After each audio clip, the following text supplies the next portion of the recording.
All are set for 17th May, Friday, when Mount Kenya will converge in Jumuiya Conference Center in Limuru for what they have termed Limuru 3.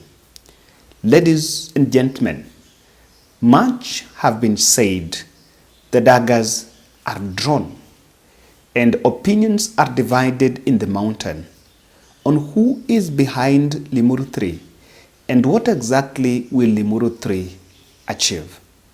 But I want to show you this poster here. One of the leaders that have confirmed attendance is Moses Kuria, and this poster just emerged on setting Mount Kenya on its pathway. This is a poster that was shared, and I need to make some info here. The Twitter page that has been making statements on Moses Kuria's position on many things, especially that one of when he confronted the president, they also when responding to Rigathi, and this one is one Twitter page that is affiliated to Moses Kuria. The name is Moses Kuria there, but it's not his official Twitter page. So what I've always realized is that if that Twitter page is not for Moses Kuria, then what could have been done by now? Intelligence could have flagged it off, it would not be there, number one. Number two, Moses Kuria could have denounced it. So because that page has been active for the last like 2 weeks, and I think it's been there, you cannot really point out and say that Moses Kuria is not on the know. And the Moses Kuria is the person talking through that Twitter page that indeed I'm going to attend Limuru 3. I can tell you, I'm not shocked. Moses Kuria can attend. He can attend. If he's invited, he has a soft spot for Martha Karua. He also has a soft spot for a couple of leaders there. Moses Kuria can attend Limuru 3. He's one of the most controversial leaders around, and will not be shocked to see what would play.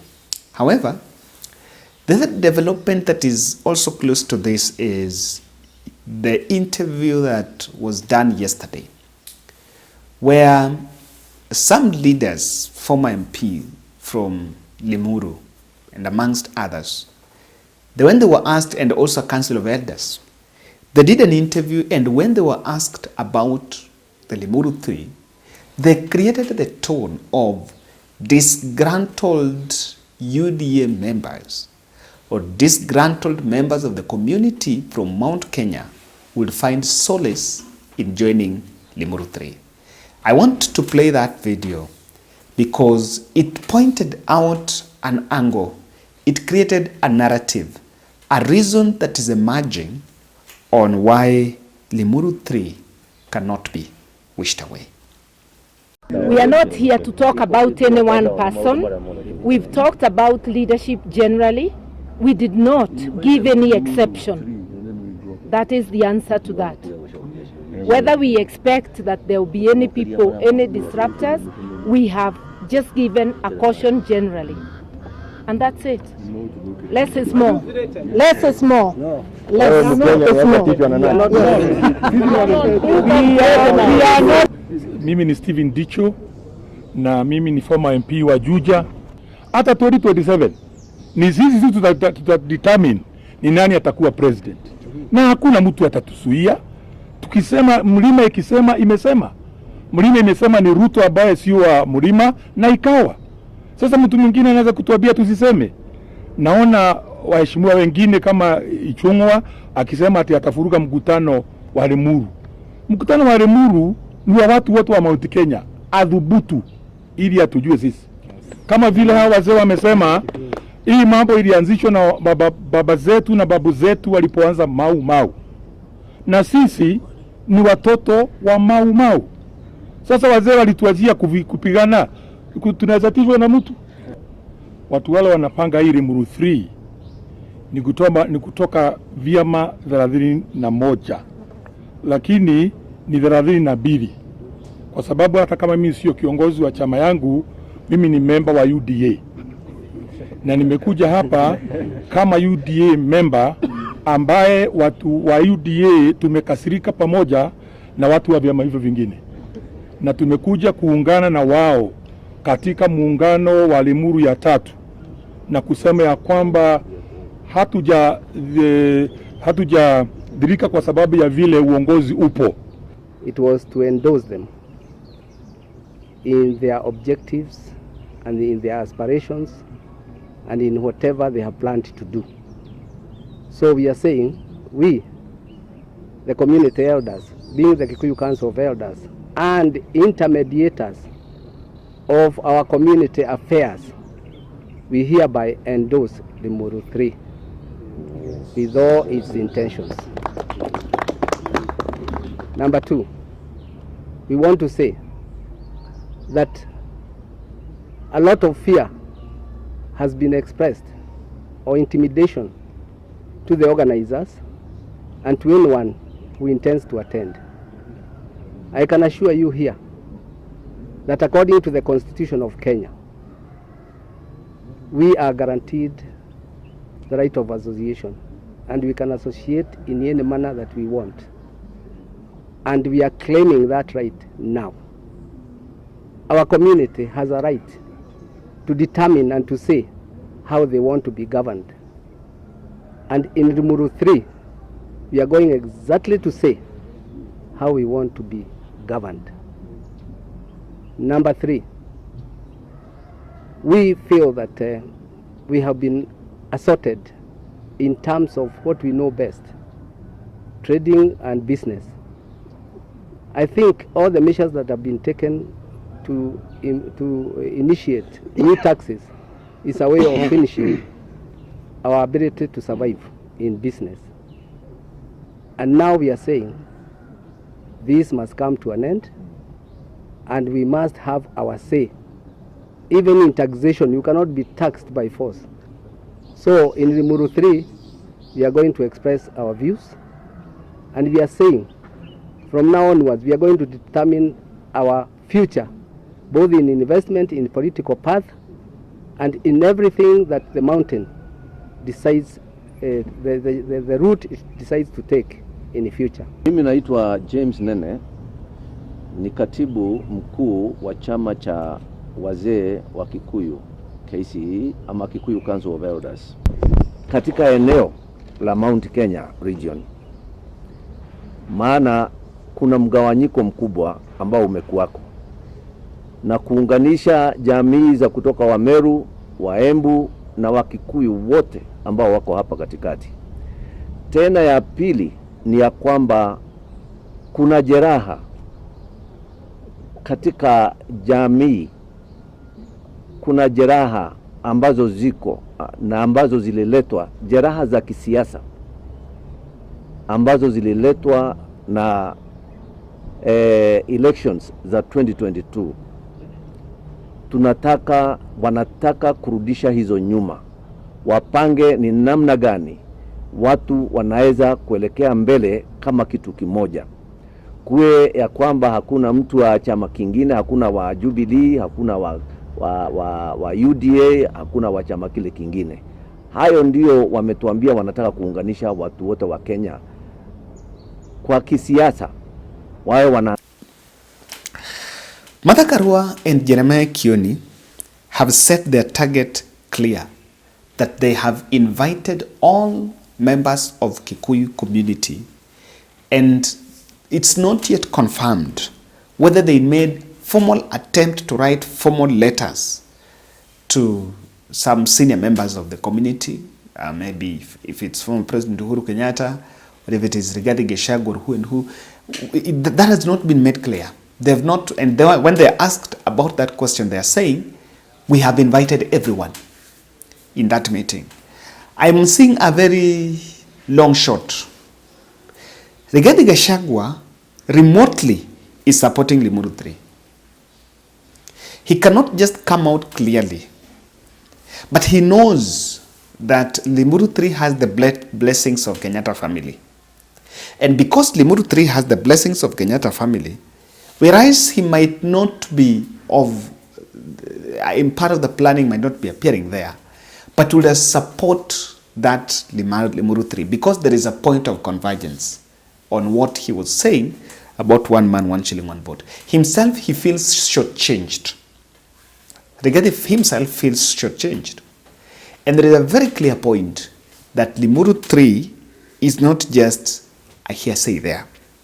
Now, what should then the attempt to charge Mount Kenya UDA caucus to crush Limuru 3 has failed? You know, I want you to imagine if it is some opposition leaders or this meeting already Kimani Ichung'wah and the team had emerged and had shown some disdain on this, saying that it's backward politics. Nowadays, the politics is not a politics of tribal inclinations, because William Ruto was not elected on that platform. And then, of course, they are lying. William Ruto was elected by those two tribes, Kikuyu and Kalenjin. They're just lying about it. So, the UDA team have tried and it is not it. That statement of disgruntled UDA members are now out is one that do not sit well with President Ruto. Remember, UDA is supposed to hold their grassroots elections in Mount Kenya. And those grassroots elections are not promising to be very good, even in the region, because the turnout was so poor that even the results, the ones that have been done, the turnout was so poor that even the results cannot be announced. No one is even out to announce those results because the results have very funny figures, where some chairman, the county is getting less than 100 votes, and you want to announce that, you might even feel of cooking the figures so that you see you try to portray a bigger turnout. But the turnout was relatively low. So this chapter of Limuru 3, I have seen a skewed feeling that it is Karua and Jeremiah Kioni thing. But to me, it is the start of something bigger. It is the start of something bigger. Much as it might not have traction, and that is why I think even the organizers are not so keen on inviting the Rigathis and the so. What they will want it to grow. They will have that Limuru 3. And after having probably that Limuru 3, they will roll out some programs and start moving across the region for some reasons here and there. And then they will see whether it will get traction. So what is happening here? The reason why I'm telling you that Limuru 3 has traction and the angle of UDA, disgruntled members of UDA, are joining and penetrating this event to be part of this, associating with it, it could be one of the strategies to bring Ruto on table. I've seen an attempt to bring Ruto on table that has failed. Even this one man, one shilling, one vote, last year, when President Ruto went to Sagana, and that homecoming event that was actually hyped by Rigathi, that we are going to welcome our king, we are going to crown him as our king. You remember that discussion? So when they went to Sagana, UDA MPs met the president from Mount Kenya. And at night, they sat.